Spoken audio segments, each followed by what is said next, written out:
राजकीय नेत्यांना income tax आणि एन्फोर्समेंट डायरेक्टरेटकडनं जेव्हा नोटिसेस यायला लागतात तेव्हा समजायचं काहीतरी गौडबंग आलाय. हे मी का म्हणतोय? कारण गेल्या काही वर्षामध्ये आपण अनेकदा बघितलं असेल की एखाद्या राज्यामध्ये किंवा एखाद्या ठिकाणी जेव्हा राजकीय घडामोडी होत असतात किंवा इलेक्शन जवळ येतं तेव्हा अशा पद्धतीच्या रेड्स या राजस्थानमध्ये आपण बघितल्या, त्याच्यानंतर मध्य प्रदेशमध्ये बघितल्या, महाराष्ट्रामध्ये महाराष्ट्र इलेक्शनच्या आधी म्हणजे विधानसभा निवडणुकांच्या आधी शरद पवारांचं नाव ईडीच्या ज्याला ECIR म्हणतात त्याच्यामध्ये येणं, या सगळ्या गोष्टींमधनं या सगळ्या प्रोसेसबद्दल कुठेतरी एक प्रश्नचिन्ह उभं राहिलं आहे.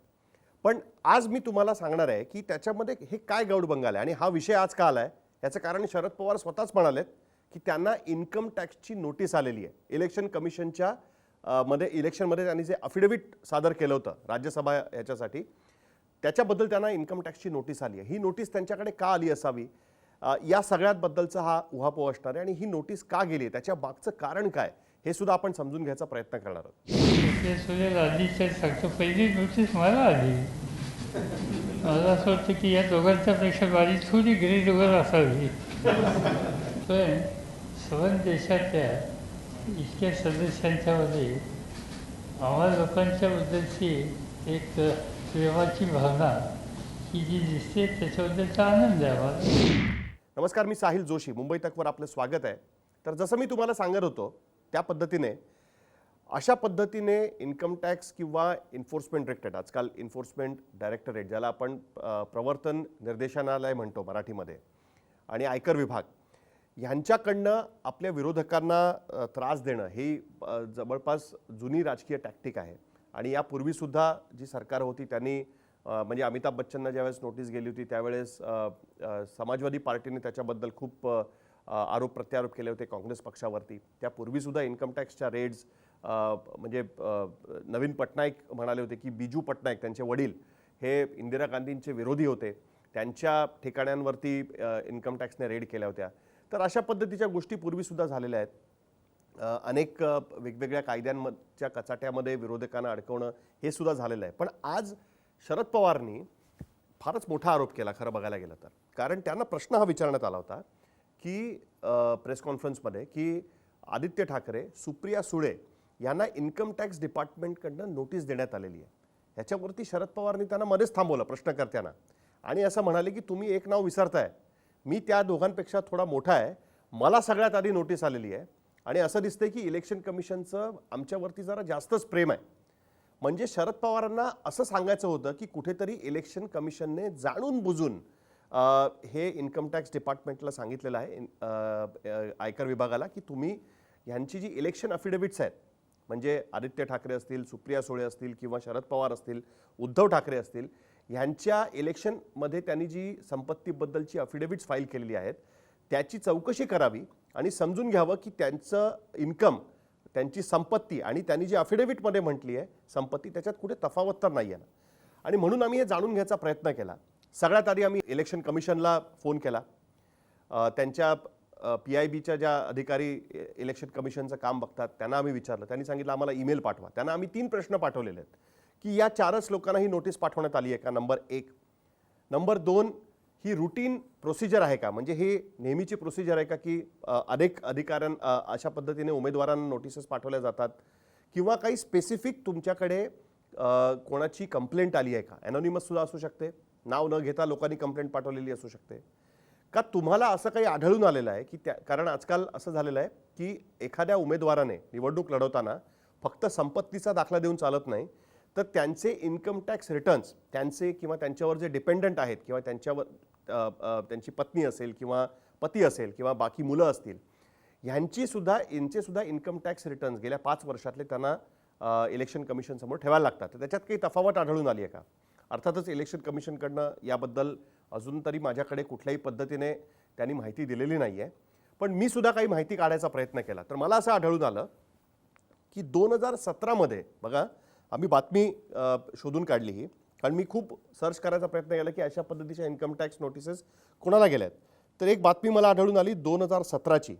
त्या बातमीमध्ये असं म्हटलेलं आहे की पोल अफिडेव्हिट्स म्हणजे इलेक्शन लढताना जी अफिडेव्हिट फाईल केली गेली होती त्याच्यामध्ये 1100 कॅन्डिडेट होते, त्यांनी आपली अफिडेव्हिट्स सादर केली होती इलेक्शन कमिशन समोर. जेव्हा गुजरातचं विधानसभा ज्या निवडणुका झाल्या होत्या आणि त्याच्यामध्ये काँग्रेस आणि BJP खूपच त्यांच्यामध्ये जी लढत होती ती अत्यंत चुरशीची लढत झाली होती. तर त्यापैकी 74 केसेसमध्ये इलेक्शन कमिशनला आढळून आलं की इन्कम त्यांनी जे आपल्या इन्कम टॅक्स रिटर्नमध्ये दाखवले ते आणि अफिडेव्हिटमधलं इन्कम ह्याच्यामध्ये कुठेतरी तफावत आहे आणि म्हणूनच इन्कम टॅक्स डिपार्टमेंट त्या अफिडेव्हिटची चौकशी करत आहे. ही माहिती आम्हाला आढळून आली. 74 उमेदवारांची अशा पद्धतीने चौकशी करण्यात आली होती. तर असं आहे की 2013 पासून ही पद्धत सुरू झालेली आहे की CBDT म्हणजे इन्कम टॅक्स डिपार्टमेंट जे आहे ते काय करतं की व्हेरीफाय करतात की जे ॲसेट क्लॅरिफिकेशन दिलेलं आहे किंवा ज्या पद्धतीची अफिडेव्हिट फाईल झालेली आहे ती आणि त्यांची जी रियालिटी आहे म्हणजे त्यांच्याकडे खरोखरच किती संपत्ती आहे, अफिडेव्हिटमध्ये काही खोटी माहिती तर दिली नाही आहे, याचं व्हेरिफिकेशन इन्कम टॅक्स डिपार्टमेंटचे लोक करत असतात. ही एक माहिती आमच्यासमोर आलेली आहे. दुसरी एक माहिती आमच्यासमोर आली की 2019 पासून म्हणजे फेब्रुवारी 2019 पासून केंद्र सरकारने एक नोटिफिकेशन काढलं आणि त्या नोटिफिकेशनमध्ये असं म्हटलं होतं की निवडणूक अर्जासोबत इन्कम टॅक्स रिटर्नची गेल्या 5 वर्षाची माहिती देणं बंधनकारक करण्यात आलं होतं. कुटुंबातल्या सर्व सदस्यांची त्याच्यामध्ये माहिती द्यावी लागते. त्याचबरोबर पॅन नंबरची सुद्धा माहिती त्यांना देण्यात आली होती. आणि जे मी आधी सांगितलं त्यानुसार 2013 पासून इन्कम टॅक्स विभागाकडून निवडणुकीतील उमेदवारांनी दिलेल्या आपल्या प्रतिज्ञापत्रातील माहिती ही व्हेरीफाय करायला इन्कम टॅक्स डिपार्टमेंटने सुरुवात केली होती.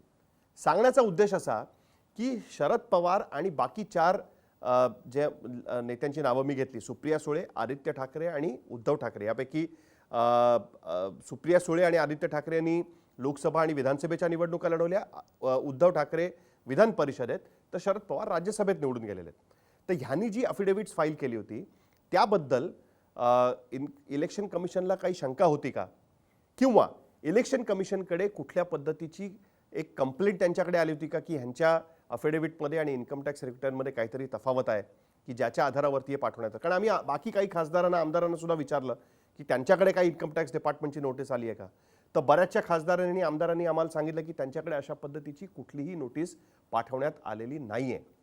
आता गंमत अशी आहे की शरद पवार ज्या पद्धतीने या प्रेस कॉन्फरन्समध्ये बोलले त्याच्यावरनं हे स्पष्ट दिसतंय की या मुद्द्यावरनं शरद पवारांनी ॲग्रेसिव्ह स्टँड घ्यायचं ठरवलेलं आहे, आक्रमक व्हायचं ठरवलेलं आहे आणि त्या पद्धतीने त्यांनी प्रेस कॉन्फरन्समध्ये ते रिॲक्ट झालेत.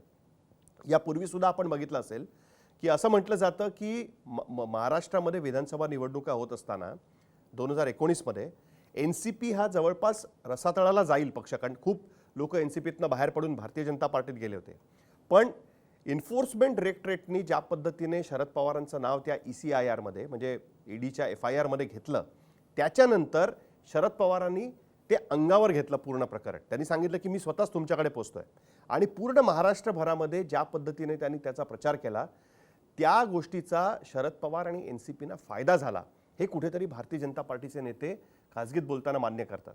या प्रकरणात सुद्धा शरद पवारांचा हेच तर करण्याचा प्रयत्न नाही आहे ना.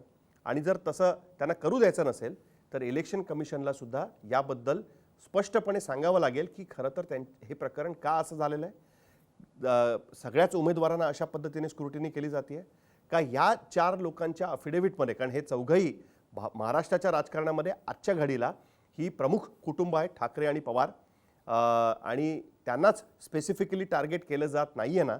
ही गोष्टसुद्धा इलेक्शन कमिशनला याच्याबद्दल आपली भूमिका स्पष्टपणे लोकांसमोर मांडावी लागणार आहे.